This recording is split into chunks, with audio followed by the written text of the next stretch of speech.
मलाई सर बढुवा गरिदिनु पर्यो भने चाहिँ नआउनु है मेरोमा चाहिँ, यो चाहिँ बन्द है। मलाई सर अनि त्यो नाकामा चाहिँ मलाई राख्नु पर्यो सरवाह गरिदिनु पर्यो भने फेरि नआउनु मेरोमा, स्पेसली नाकाहरूमा। यो पनि मेरो ठाउँमा नआउनु होला, किनभने त्यहाँ चाहिँ सरवाह हुँदैन, तपाईँ अर्कै ठाउँमा सरवाह हुन्छ डेफिनेटली चाहिँ हो।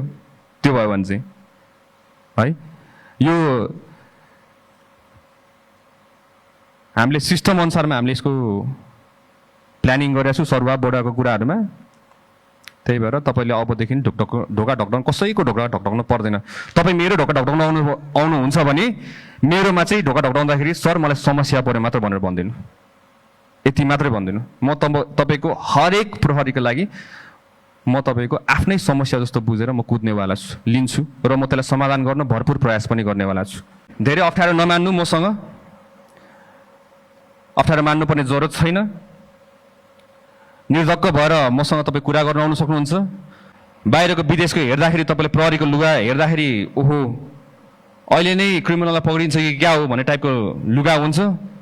हाम्रो हेऱ्यो उद्रेको लुगा, खुइलेको जुस्ता, च्यातेको बुट।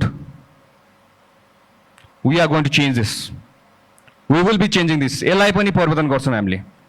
यसलाई पनि हामीले के गर्छौँ भन्दाखेरि चाहिँ राम्रोसित पुलिसलाई हेर्दाखेरि त्यो छुट्टै लेभलको रेस्पेक्ट आओस्।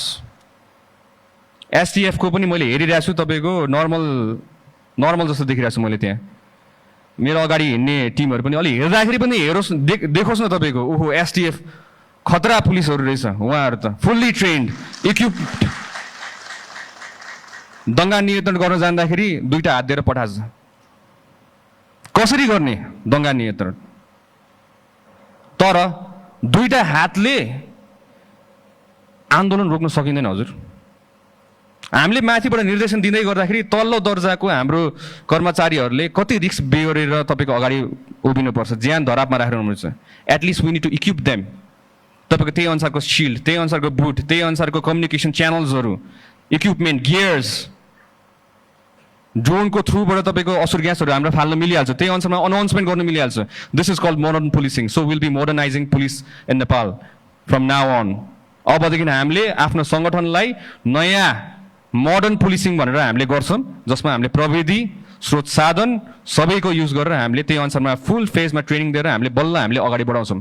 Without any shield no police is going to go to handle a riot.